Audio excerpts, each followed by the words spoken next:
Oi, oi, tô de volta. Agora com a nossa disciplina de nutrição nos ciclos da vida. É, Começar com o resumo, o primeiro capítulo. E para a gente acabar com a questão do como eu vou te entregar os resumos, caso você deseje, eu vou criar então um grupo, um canal no Telegram. Assim eu coloco lá e você pega as que você mais desejar, que você gostar, que você não quiser. E lembra sempre de compartilhar com alguém que esteja que vai ter essa disciplina no próximo semestre, para que elas também tenham. E lá no Telegram eu consigo deixar disponível para quem quiser. Então, sem mais delongas, estou de volta. Demorei, mas voltei. E a gente está no primeiro capítulo, então, o primeiro capítulo diz sobre nutrição e suas vertentes culturais e demográficas. O direito humano à alimentação adequada foi previsto na Declaração Universal dos Direitos Humanos, artigos 25. 1. Toda pessoa tem direito a um padrão de vida capaz de assegurar a si e a sua família saúde e bem-estar, inclusive a alimentação. Foi a Assembleia Geral da ONU em 48. A Declaração Universal dos Direitos Humanos em Paris.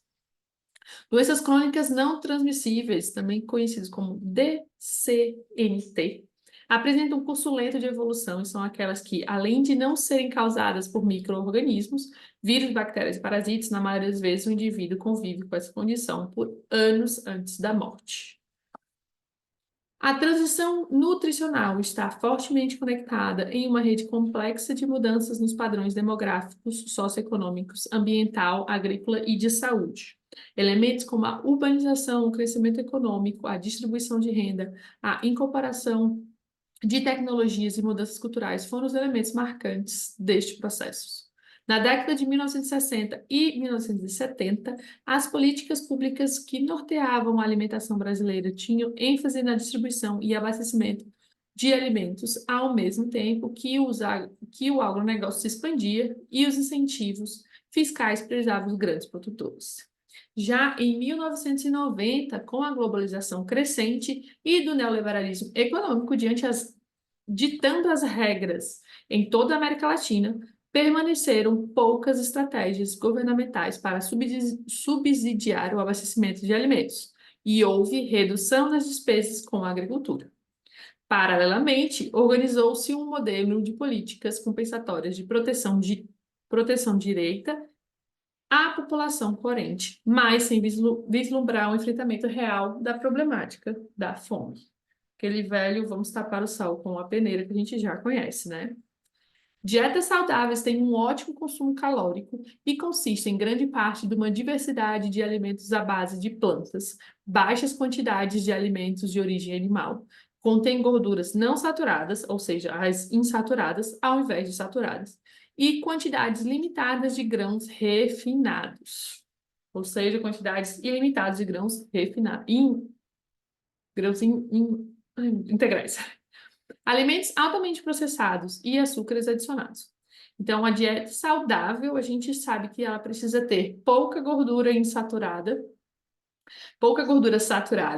quantidade reduzida de grãos refinados, né? O arroz branco, o pão de farinha branca, alimentos com farinha branca, alimentos altamente processados e açúcares adicionados. Isso tudo a gente reduz ao máximo para uma dieta saudável. Além da urbanização crescente, a oferta de alimentos industrializados alterou dramaticamente os hábitos alimentares, com a presença esmagadora de alimentos de alta densidade energética nas mesas dos lares brasileiros. Nesse contexto, o pequeno e médio agricultor foi perdendo espaço na economia nacional e o alimento in natura passou muito para o processamento industrial. Em 2017, o Ministério da Saúde revelou que, em 10 anos, ou seja, em 2027, o índice de obesidade na população brasileira aumentou em 60%. Nossa, desculpa. Em 10 anos, não daqui a 10 anos, né? Então, de 2007 a 2017, o índice da obesidade da população brasileira aumentou em 60%. Segundo o levantamento, uma em cada 5 pessoas no país está acima do peso. A prevalência da doença passou de 11,8% em 2006 para 18,9% em 2016, nos 10 anos que houve essa transição.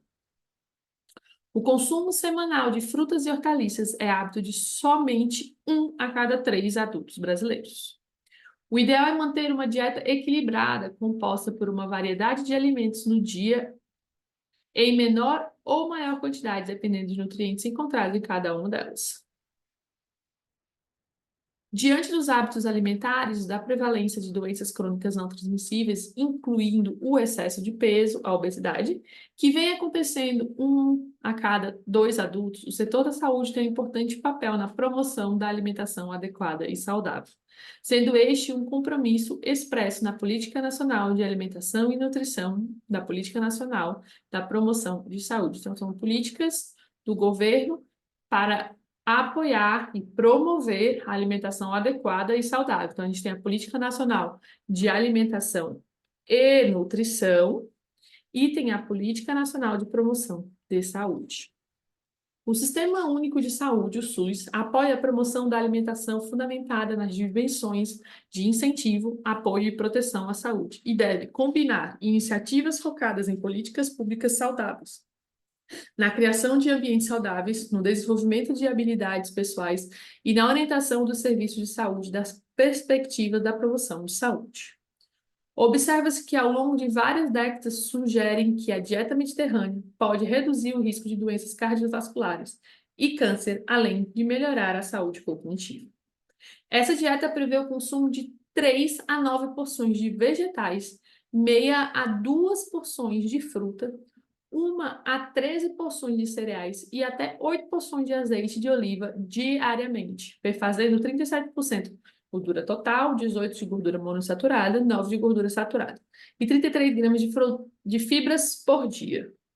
Os efeitos positivos sobre a saúde dos padrões tradicionais de alimentação, como a chamada dieta mediterrânea, devem ser atribuídos menos a alimentos individuais e mais ao conjunto de alimentos que integram esses padrões e ao modo como são preparados e consumidos.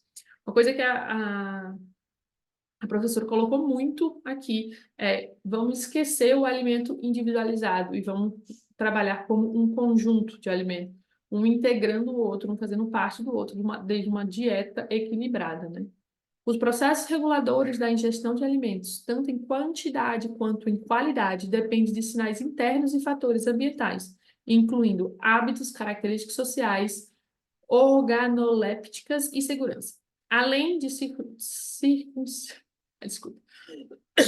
circunstâncias relacionadas com o consumo de alimentos, por exemplo, comer sozinho, sentado no sofá e diante da televisão, ou compartilhar uma refeição sentado à mesa com familiares ou amigos. Esses fatores são importantes para determinar quais alimentos serão consumidos e, sobretudo, em que quantidade. A gente entra aqui falando sobre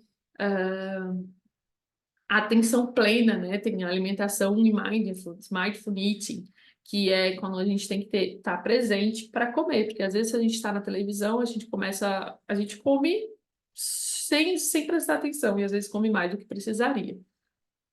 Diagnóstico nutricional é a identificação e determinação do estado nutricional do indivíduo, elaborado com base em dados clínicos, bioquímicos, antropométricos e dietéticos, obtidos quando da avaliação nutricional e durante o acompanhamento individualizado. A desnutrição infantil é considerada a segunda causa de morte mais frequente entre crianças menores de 5 anos em países em desenvolvimento. Nesta fase da vida, a desnutrição gera um prejuízo no crescimento físico, no desenvolvimento neuropsicomotor, além de ocasionar maior vulnerabilidade, diversas comorbidades e, consequentemente, maior risco de internação hospitalar.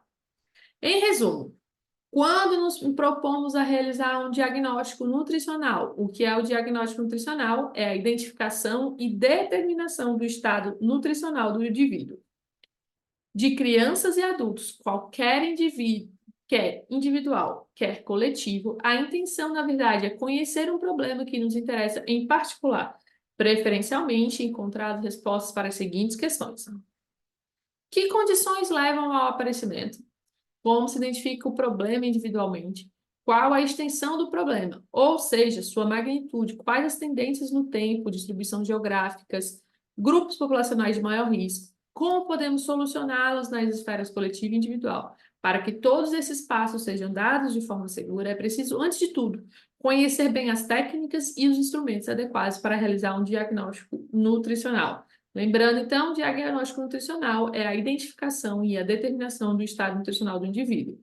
Estado nutricional do indivíduo através da identificação e a determinação, com base em dados clínicos, bioquímicos, antropométricos, dietéticos, através da avaliação nutricional durante acompanhamento individualizado. A intervenção dietoterápica é comprovadamente reconhecida como tratamento isolado ou coadjuvante de doenças como obesidade, cardiovasculares, hipertensão, diabetes mellitus, osteoporose e câncer. Então, a gente tem que trabalhar a nutrição através dos alimentos. Sobre uma perspectiva ampla, os hábitos alimentares estão intimamente relacionados com os aspectos culturais, antropológicos, socioeconômicos e psicológicos que envolvem o ambiente de pessoas. O estado nutricional de um indivíduo é resultado da relação entre o consumo de alimentos e as necessidades nutricionais. A avaliação do estado nutricional objetiva identificar os pacientes em risco, colaborar para a promoção ou recuperação da saúde e monitorar sua evolução. Deve-se enfatizar que um parâmetro isolado não pode ser usado como indicador confiável de condição nutricional geral do indivíduo, sendo necessário empregar uma associação de vários indicadores do estado nutricional para aumentar a precisão diagnóstica. Na prática clínica, utiliza-se a análise da história clínica, dietética e psicossocial e os dados antropométricos e bioquímicos, além da interação entre drogas e nutrientes para estabelecer o diagnóstico nutricional e servir de base para o planejamento e orientação dietética. A avaliação do consumo alimentar é realizada para fornecer subsídios para desenvolvimento e implantação de planos nutricionais e deve integrar um protocolo de atendimento para avaliação nutricional, cujo objetivo deve ser o de estimar se a ingestão de alimentos está adequada ou inadequada e o de identificar hábitos inadequados e ou ingestão excessiva de alimentos com pobre conteúdo nutricional. A avaliação do consumo alimentar é realizada para fornecer subsídios para o desenvolvimento e implantação de planos nutricionais e deve integrar um protocolo de atendimento para avaliação nutricional, com o objetivo de estimar se a ingestão alimentar está adequada ou inadequada e identificar hábitos inadequados e ou a ingestão excessiva de alimentos com pobre conteúdo nutricional. Assim, no contexto da prática clínica, podem ser estabelecidos 3 diferentes objetivos para a avaliação do consumo alimentar: a avaliação quantitativa de ingestão de nutrientes, a avaliação do consumo de alimentos ou grupos alimentares, a avaliação do padrão alimentar individual. A transformação para a dieta dietética até 2050 exigirá mudanças substanciais. Isso inclui mais do que o dobro do consumo de alimentos saudáveis, como frutas, vegetais, legumes e nozes, e uma redução de mais de 50% no consumo global de alimentos menos saudáveis, como açúcares adicionados e carne vermelha. A ação em segurança alimentar e nutricional são amplas e devem contemplar diversos setores: agricultura, abastecimento, saúde, educação, desenvolvimento, assistência social, entre outros, de forma articulada. Essa característica chamamos de intersetorialidade. Então, a intersetorialidade é o quê? É a ação em conjunta de vários setores para que em 2050 a gente atinja aí a transformação em dietas saudáveis, né? Que a gente vai ter que reduzir aí mais de 50% o consumo de alimentos cheios de açúcares e carne vermelha e a mudança de consumo mais que o dobro do que se consome hoje em frutas, vegetais, legumes. A gente sabe que é uma dieta, principalmente nós brasileiros, principalmente não, né? Falando dos brasileiros, a gente tem uma dieta bem deficiente de fibras. A cultura alimentar no Brasil é algo bem peculiar, sendo que nosso hábito alimentar é formado a partir de 3 povos distintos: herança do índio, dos africanos e dos portugueses. Lembra, então, indígena, africanos e portugueses. O fenômeno da globalização e industrialização atua como fator determinante na modificação dos hábitos alimentares, gerando transformações nas vidas, no estilo de vida e de praticamente toda a população mundial. A diversificação dos modelos de alimentação no Brasil está diretamente relacionada com a diferença no acesso aos alimentos e nos hábitos alimentares. O comportamento alimentar trata-se de uma conduta complexa, que inclui determinantes subjetivos, formado, portanto, por inúmeros fatores. A transição nutricional é caracterizada pela elevada ingestão de macronutrientes. Elevada ingestão de macronutrientes. Transição nutricional a transição nutricional é caracterizada pela elevada ingestão de macronutrientes, carboidratos, proteínas e lipídios, e deficiência de micronutrientes. Então, a gente tem um aumento nos macronutrientes e uma diminuição dos micronutrientes. E essa mudança alimentar familiar, a gente pode também atrelar ao fato da inserção da mulher no mercado de trabalho, caracterizando uma família economicamente dependente da participação da renda da mulher no sustento da família. Com isso, perde-se um pouco da figura da mulher dona do lar, o que transforma a qualidade da alimentação, uma vez que a mesma não dispõe de tanto tempo para preparar as refeições com tanta qualidade, preferindo alimentos industrializados e até mesmo a realização das refeições fora do lar, principalmente em restaurantes e fast foods. Um aumento do consumo de ácidos graxos saturados, açúcares, refrigerantes, álcool, produtos industrializados como excesso de ácidos graxos trans, carnes, leite, derivados ricos em gorduras, guloseimas como doces, chocolates, balas, dentre outros. Esse fato caracteriza, dentre outros fatores, um aumento na proporção de lipídios no total do consumo energético, ou seja, um aumento de gordura no total do consumo energético. A reforma sanitária que se iniciou na década de 1970 foi um processo democrático com sugestões concretas. A primeira delas, a saúde como direito de todo cidadão, independente de ter contribuído, ser trabalhador rural ou não. A segunda delas é a de que ações de saúde deveriam garantir o acesso da população às ações de cunho preventivo e ou curativo, e para tal deveriam estar integradas em um único sistema.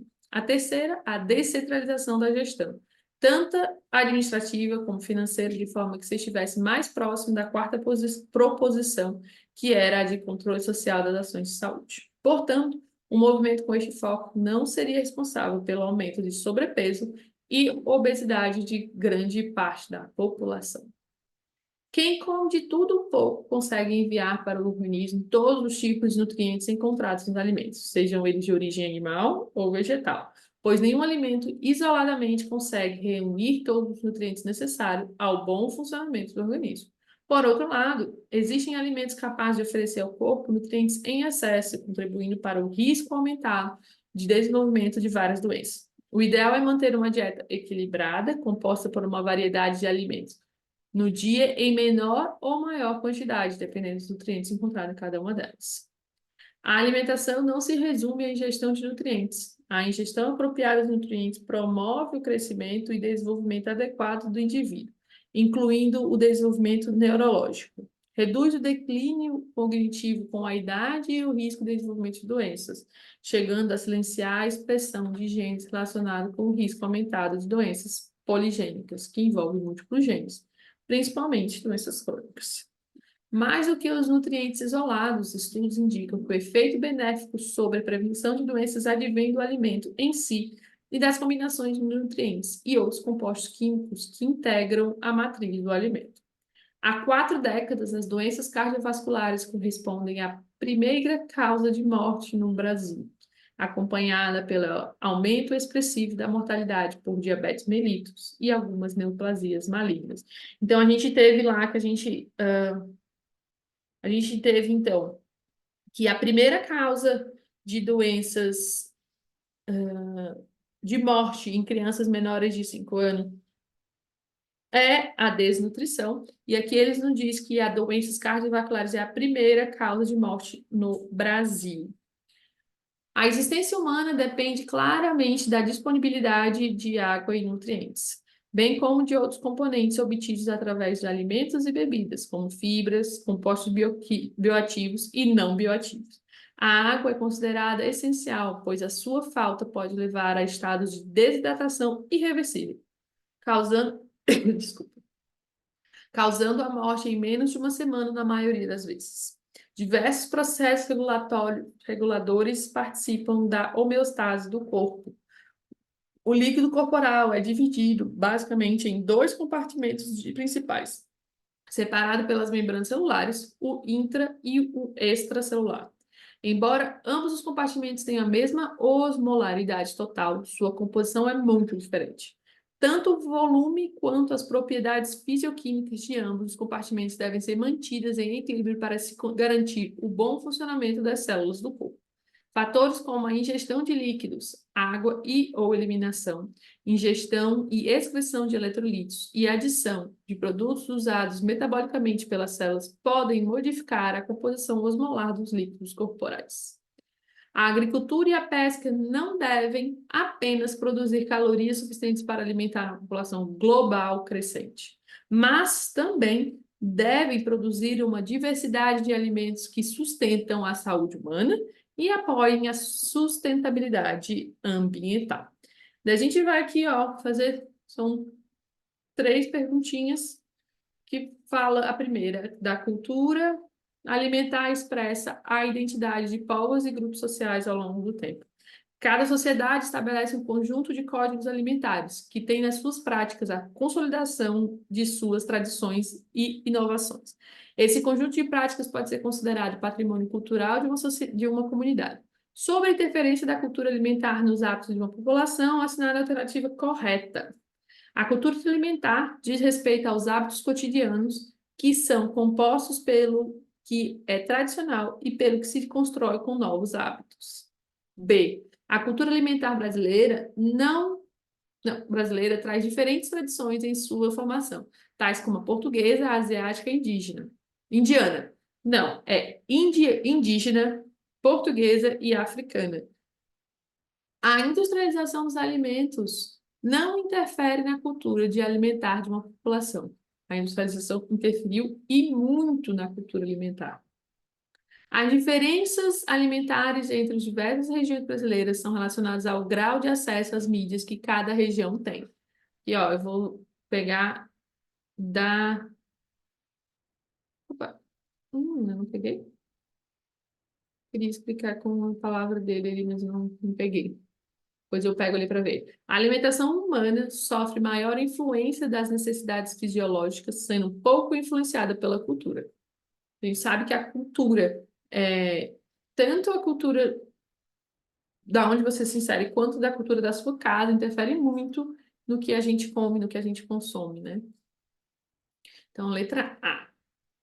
Com base nessa informação, a sinal alternativo que apresenta uma das diversas causas da transição nutricional. Diminuição da ingestão calórica aparente, que se reflete em todas as análises de disponibilidade de alimentos no país. Aqui a gente vem falar de. Opa, deixa eu pegar aqui, ó. Diminuição, a gente tem, na verdade, é um aumento da ingestão calórica. Elevada ingestão calórica. Inserção da mulher no mercado de trabalho, que faz com que ela não tenha tempo para cozinhar para a família. Diminuição da proporção de lipídios no total, a gente também tem um aumento da proporção de lipídios, aumento generalizado das atividades físicas pelo uso de tecnologia que floresce. A gente sabe que a tecnologia, na verdade, ela faz uma diminuição da atividade física. Reforma sanitária da década de 1940, que proporcionou mais saúde e melhor alimentação, que levou posteriormente a sobrepeso e obesidade. Houve acentuada redução da produtividade? Errada, pois a reforma sanitária que se iniciou em 1970 foi um processo democrático com sugestões concretas. A primeira delas, a saúde como direito de todos os cidadãos, independentemente de ter contribuído ou não. A segunda, então, e foi de 1970. Portanto, o movimento com este foco não seria responsável pelo aumento de sobrepeso e obesidade de grande parte da população. A reforma sanitária, ela desejava muito mais do que isso, e com certeza ela não ia ajudar no sobrepeso e na população. Com suas palavras, descreva os processos migratórios na mudança do perfil de doenças que aconteceram na transição nutricional do Brasil. Entende-se por transição nutricional o fenômeno na qual ocorre uma inversão nos padrões de distribuição dos problemas nutricionais de uma dada população no tempo. Ou seja, uma mudança na magnitude e no risco atribuível de agravos sociais do padrão determinados de doenças, atribuição de atraso e a modalidade. Concentração de pessoas em cidades e aumento do poder aquisitivo tendente a mudar hábitos alimentares. Ou seja, ocorre um processo de transição nutricional. Porém, de maneira como está ocorrendo, leva a um aumento de níveis de doenças relacionadas à obesidade e sedentarismo, como hipertensão e diabetes. Bom, no mais é isso, pessoal. Muito obrigada. Deixa aí o seu gostei, o seu comentário, como eu posso melhorar, o que tá bom, o que tá ruim, para que eu possa efetivamente te ajudar mais, para que eu continue fazendo os vídeos e sabendo que eu estou ajudando mais alguém. Lembrando, eu vou criar o grupo no Telegram, vou deixar aqui embaixo o link, caso você queira o meu resumo. E é isso. Tchau, tchau, até o próximo vídeo.